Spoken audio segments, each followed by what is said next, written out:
Dès que tu deviens footballeur, dès que tu deviens célèbre, dès que tu commences à gagner un peu d'argent, tout change. Mon frère, même père, même mère, ils m'ont mis couteau sur ma gorge à Monaco, dans mon canapé. Couteau sur la gorge. Alors, Adebayor, on va finir cette interview avec aussi une période de votre vie. Des problèmes de famille vous les avez révélés sur les réseaux sociaux. Il y a eu débat entre ceux qui estimaient que vous avez raison et d'autres qui estimaient que les histoires de famille doivent rester en famille. Aujourd'hui, qu'est-ce qu'il en est exactement? Qu'est-ce qui s'est passé et qu'est-ce qu'il en est? Aujourd'hui, ouais, c'est vrai que si ça refait, je le referai encore parce que je ne regrette pas. Parce qu'il était temps de montrer à l'Africain, à nous, à notre continent, comme quoi il faut arrêter de se dire lui doit me faire ça, lui doit me faire ça. Parce qu'à la fin de la journée, c'est vrai que nos papas nous ont mis au monde, c'est vrai que nos mamans nous ont mis au monde. Ils nous ont donné la chance d'être ce qu'on est devenu. Mais on a traversé quoi, nous? Donc pour moi, c'était très difficile. Quand j'attends, admettons, quand j'étais à Madrid, mon grand frère, même père à son âme, aujourd'hui n'est plus là. C'est lui qui prend une lettre, c'est lui qui envoie une lettre à mon club respectif où je gagne de l'argent pour pouvoir nourrir mon pays, pour pouvoir nourrir les gens qui travaillent chez moi.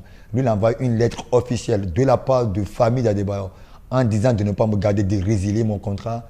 Franchement, pour moi, jusqu'à présent, je suis arrivé le matin à l'entraînement au Real de Madrid, dans le vestiaire, où j'écoutais la musique. On me dit, il y a Florentino Pérez qui veut te voir.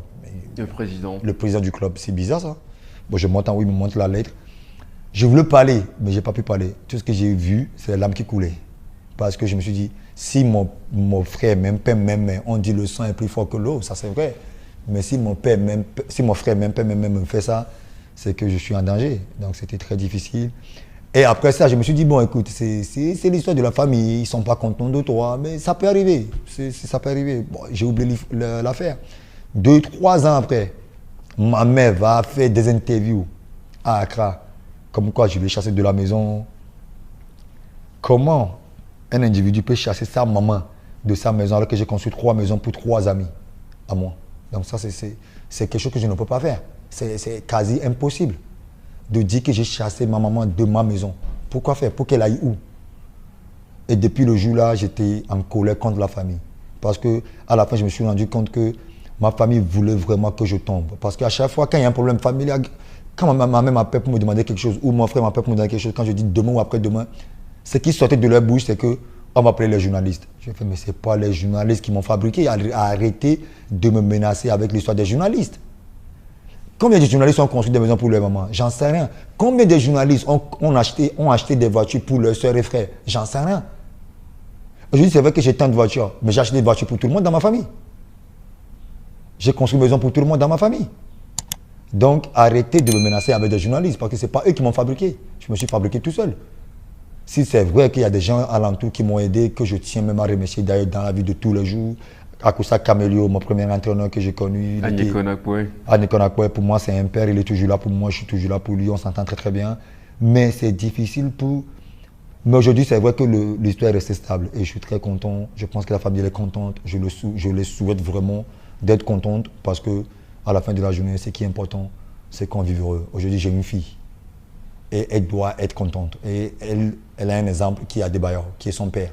Donc, je n'ai pas le temps maintenant d'entrer dans des problèmes avec mon frère, ma soeur et oublier ma fille. Je dois me concentrer sur la vie de ma fille.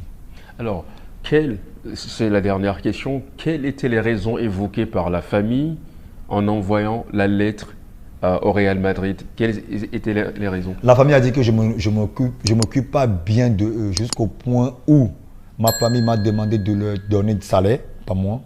Ça, on peut comprendre, il n'y a pas de problème. C'est comme si tu envoies de l'argent pour manger à ton frère ou ta soeur. Il n'y a même pas de problème. Mais là, ce que je n'ai pas compris, c'est que ma famille me dit, il y a un frère qui me dit, je vais habiter à Paris sur le champ, loue-moi un appartement. Et en plus de l'appartement, tu me payes le loyer. À l'époque, je ne sais pas de l'époque où je donnais peut-être une petite somme à ma maman, qui est déjà au-dessus de tous les ministres au Togo, comme salaire, c'est-à-dire tous les mois. Elle a besoin de rien. Elle ne paye pas l'électricité, elle ne paye pas le chauffeur, elle ne paye pas la nourriture. Parce que j'avais signé un contrat avec un gars qui livre tout ce qui est nourriture à la maison. Du riz, huile, tomate, tout à la maison, tous les mois. Et ma maman avait salaire, c'est-à-dire après le chef de l'État, c'est maman qu'on voit en premier, qu'on parle des salaires normaux. Mais maman m'a dit non, elle n'était pas contente. Et ma maman, juste, je peux vous parler d'il y a 10 ans, ma maman voulait 15 000 euros par mois en Afrique. C'est là où je lui ai dit, maman, si quelqu'un me donne moins 15 000 euros par mois pour rester en Afrique, je resterai là. Si pour rester à la maison, je fais rien, j'ai une voiture, je ne paie pas de l'essence, je ne paie pas le chauffeur, je ne paie pas l'électricité, je ne paie pas eau. Qu'est-ce que je vais aller faire dans le froid? On a mal à l'octeil, dans le froid, on a le nez qui coule, on transpire comme des... On souffre, on est blessé, on tosse, on risque nos vies. Mais je ne peux pas te payer ça, c'est impossible. Et voilà d'où tout a commencé. Et c'était la guerre. Bon, heureusement que je l'ai fait venir chez moi, ma mère, chez moi en 2008, à Londres, où j'ai payé tous ses soins. Elle a fait la révision, comme vous le savez. Écoute, elle a fait tous les hôpitaux de Londres. Et ce qui est dommage, c'est que quand elle est rentrée au pays, elle a dit à tout le monde, je suis parti chez Chéhi, je buvais pure water, alors qu'il n'y a même pas pure water en Europe. C'est-à-dire, elle buvait dans un truc de sachet, quoi, en fait. Mais alors qu'il n'y a pas ça en Europe. Et donc, les gens m'ont attaqué encore parce qu'elle disait ça au quartier. Et les gens du quartier ne connaissent pas l'Europe. Donc, pour eux, pure water existe aussi en Europe.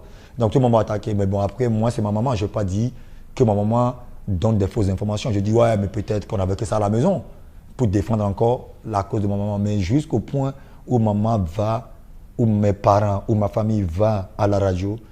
S'ils vont à la radio, je vais à la radio aussi. Je suis comme ça, je suis très honnête. Donc, parce que j'ai rien à cacher. Si quelqu'un allait dire, garde ça pour toi.